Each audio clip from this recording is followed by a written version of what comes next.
14,150 pounds, a 4-slide front bath and a half Solitude just landed here at Haylett RV Brokers of Coldwater, Michigan. Folks just weren't using it very much because you're going to be asking, why is there a nearly new fifth wheel among your used RV fleet? And the answer is they basically bought like a cottage here around Coldwater, Michigan, and just didn't need the fifth wheel anymore. And we're a huge dealer in the area, and they said, well, if anyone can help us sell this thing, it'd definitely be Haylett's. And no real surprise here, the folks didn't use it very much, so the interior is pretty good looking. Inside one of the cabinets on this island, like this door that we're about to face right here, there's a couple little scuffs on the shelf where you put stuff. That's the worst I can say about this RV. She's in good shape. Now, if you notice the location of the refrigerator, that can close and still be accessible with the slide closed. You've got a half bath just to our right. You can reach the bed in transit. So our critical travel access items are addressed here. Now, I've got a lot to cover, so we're going to kind of start from the top and work our way down. You see that bigger vent fan up there. You'll find a couple of those in this RV to get some good airflow going. One interesting note I want to point out. This is a non-whisper ducted air system, and I always try to operate trying to give people good expectations here at Haylett RV of Coldwater, Michigan, and that is one of those things that I think a lot of people basically assume on bigger RVs. It doesn't work any worse or anything like that. It's not a bad AC system. It's just you're going to hear it a little bit, but bump the volume. Now, one thing they did here, oh buddy, these windows. Woo! These windows. They have all of the windows in the world over here on the campsite. So right now, obviously, we're staring at US 12, which is Chicago Road, where both Haylett RV Brokers, where we are currently located, and Haylett Auto and RV just down the street are located, just a mile apart. So, you know, good look at the road you're going to take to come see this bad boy. The table there obviously has a little extension leaf, just enough to make enough room for four folks. And over here, it's a power theater recliner with, you know, heat massage. There's little swivel stands. Your control pad, your drink holder are just below those. Now, over here, we've got our extra wide rear sofa. And they're able to put a wider sofa in this and maintain side stands because this is a wide body coach. I think I mentioned that earlier. If not, there you go. It's a 100-inch wide body RV. The side stands have household outlets.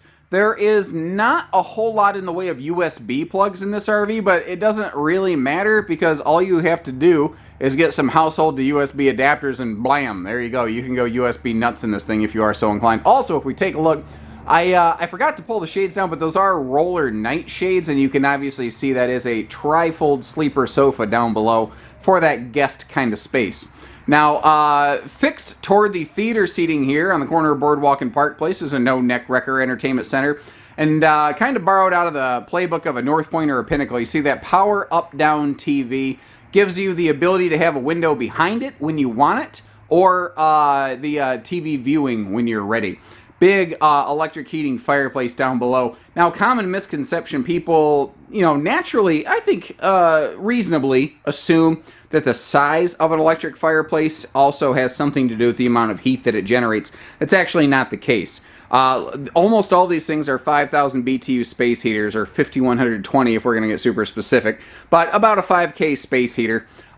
They just aesthetically can fill up a space and look pretty cool. That is a convection microwave, and you see that 4-door gas electric fridge over there. There's also, you can see the pantry built in the slide right next to the fridge. There's a pretty good amount of storage going on here, enough to definitely get you through an extended weekend, or, you know, if you make a couple trips now and then to the grocery store, a seasonal stay.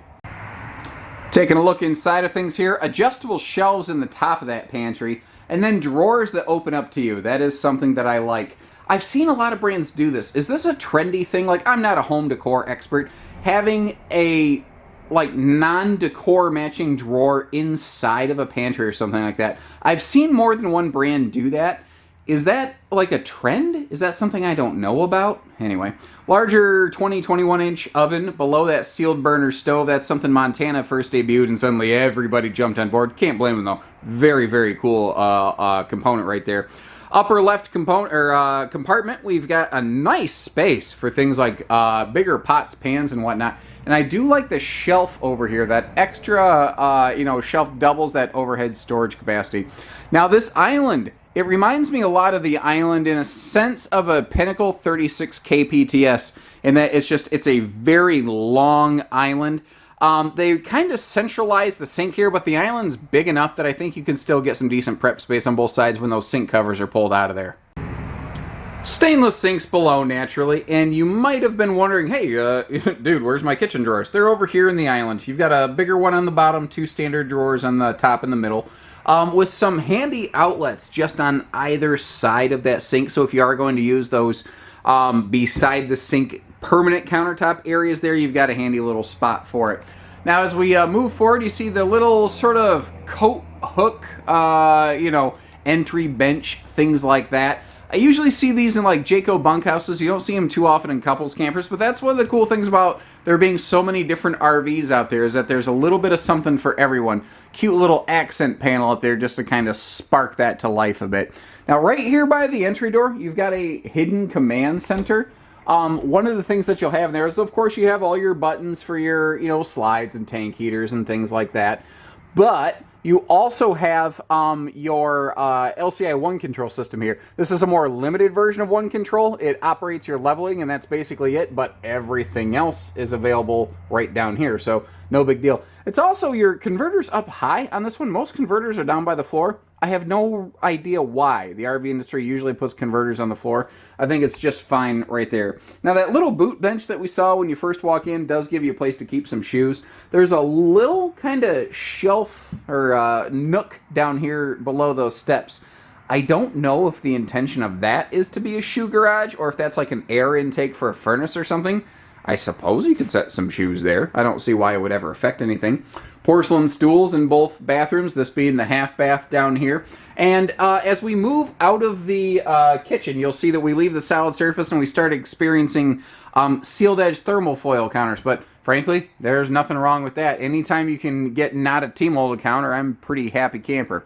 Sliding privacy door, moving us up here into the bedroom where we've got a 70 by 80 king bed. I do like that third window above the headboard right there. That's something that different brands have done off and on for different years. And it doesn't open for airflow, but it's just the light that it gives you. It really helps the whole room look and feel a little bit bigger. As I pivot around here, pardon me as I spin us around like a record, baby, you can see that the TV is angle mounted downwards a little bit so that it kind of, faces you a little bit more easily when you're sleeping. I also do like the triple door side window over here. When you wake up in the morning, you can just slide those night shades open and, there you have it. You've got a nice little look at the, here, let me give you a look at these things instead of just talking about them. Just total like blackout shades if you're so inclined.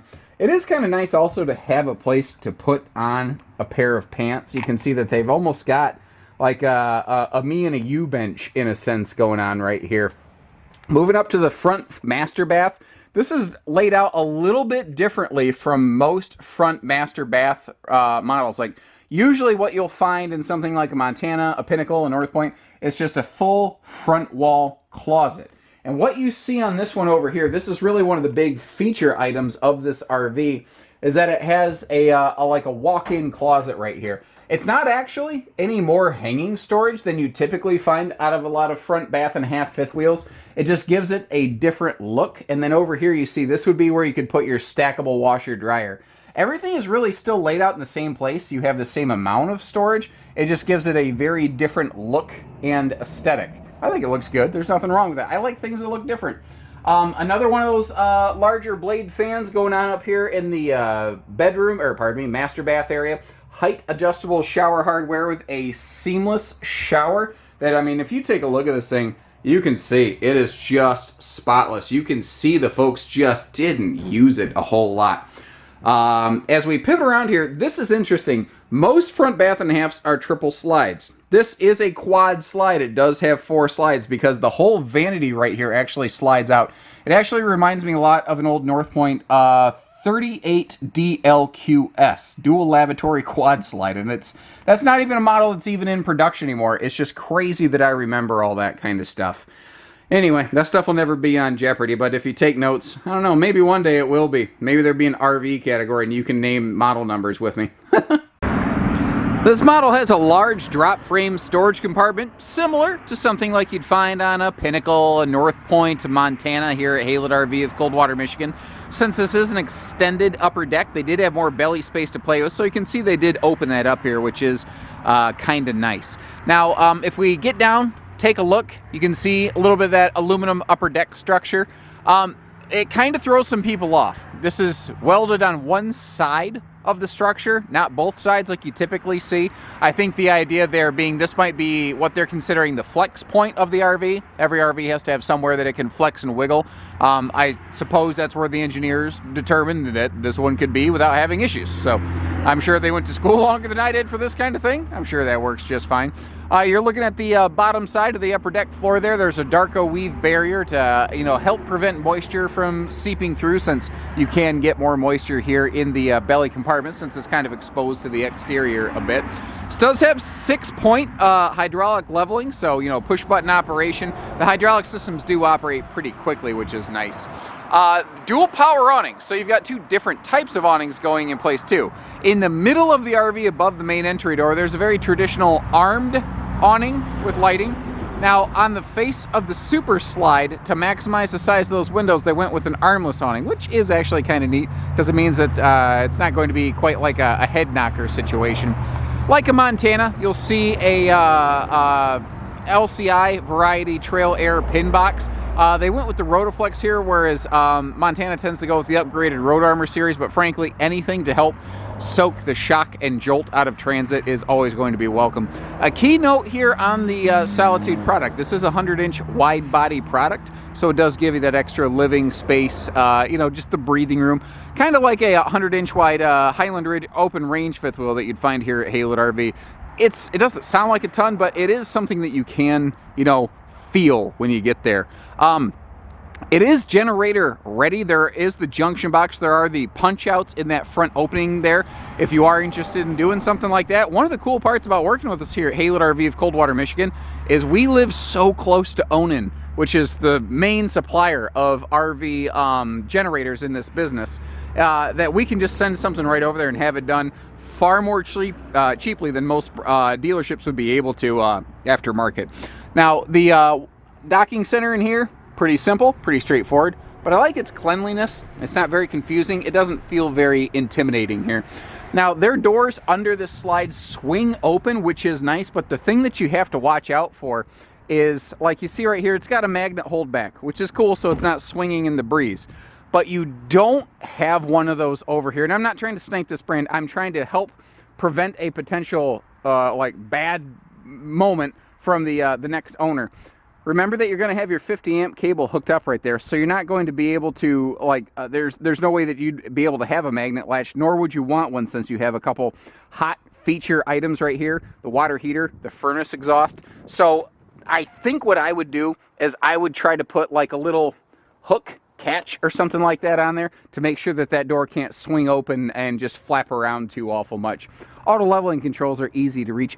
It is interesting to me, the battery disconnect switch is over there, but I don't know, it doesn't really bother me. It just makes me think that I might have to walk back and forth on each side of the RV a little bit. Let's talk insulation real quick. You can see the underbelly is enclosed. It is forced air heated, and there is a radiant barrier down there.